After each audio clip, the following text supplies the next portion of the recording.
What's positive? My name is Whitaker, and even though I'm standing here before you, built like a flamenco teacher who's teaching a night class in rural Illinois, I'm here to talk about Paris today. Why Paris? I spent about a week and a half there during my month Euro trip, and I want to share some of my comedic chocolate observations as we look into it. Now, put your seatbelt on, grab a baguette, and let's get into it. More money, more problems. Notorious B.I.G., Mariah Carey told you. And the U.S. is facing the same issue here in 2024. A lot of them. Two in particular, housing and homelessness. I think I know how to fix them. Affordable housing? Rent control? Nah. The answer is simple. Everyone under 35 lives with their folks with free healthcare until they can float. Now, before you start having flashbacks to curfew and limits on TV time, hear me out. We solve homelessness by housing the youth until they're Rona ready. Like, I will survive! The world is shut down. Can you though? Ready. That's 16 years to follow all the dreams you want. It's the same runway every trust fund kid in Connecticut gets when they're figuring things out. Like 16 gap years. Take that trip to Italy. Little Italy.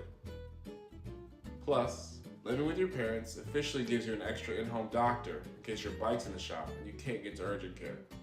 You know the family's first line of offense against any ailment is none other than a generationally tested remedy? Fixed. Now let's look at some numbers. Chicago and Paris have roughly similar population sizes.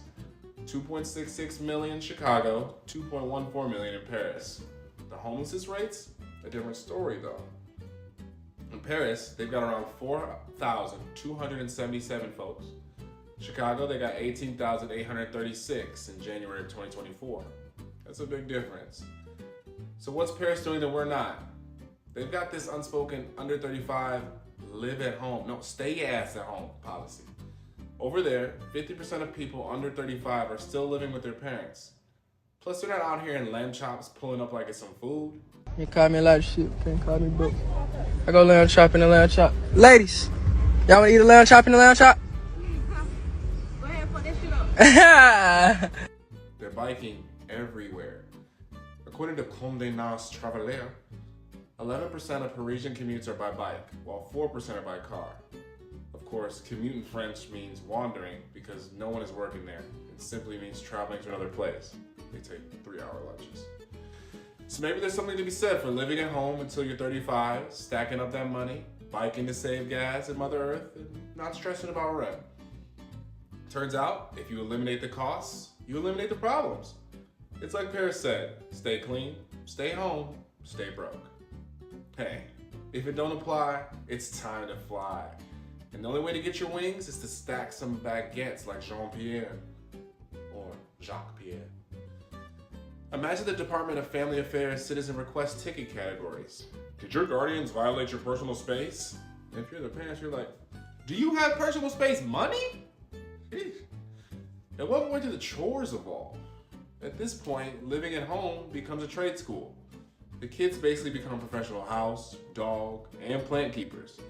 They may not be able to financially support themselves, but they'll know how much sunlight Mona the Monstera needs during the summer solstice. Good work, Molly. Imagine dating at 32 and still living at home. You bring someone home, but the next morning is where it gets spicy. The post-game recap starts at breakfast. Your mom goes, so what was that I heard last night? And you fire back, what was that I heard last night?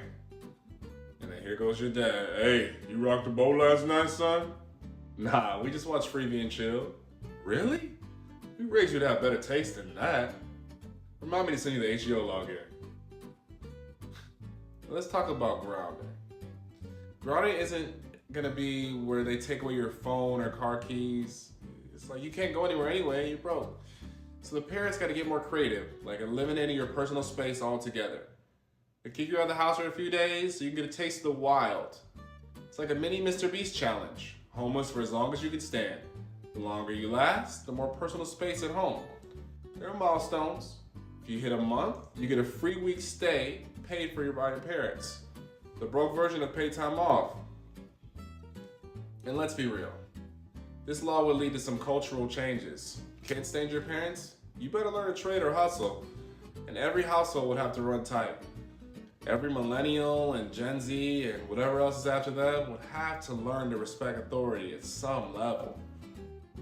But think about the environmental impact.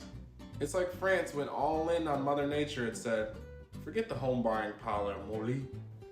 The housing demand decreases because everyone's at home, and then the prices come down. So by the time they can afford houses, they can afford to buy them. Everybody wins. Even if your parents give you a room like Harry Potter's on 4 Privet Drive, at least all your therapy visits are covered by the federal government until you moved out. Not bad. At the end of the day, this law will force us to face the reality of our economic situation. Maybe we can learn something from the French, who don't seem to have as many homeless people because everyone's living at home or biking around. Or as they say, restez availlé, restez vauché. That translates loosely to stay woke, stay broke. Thanks for tapping in. I'm Lawrence Whitaker. This has been one episode of Larry in Paris.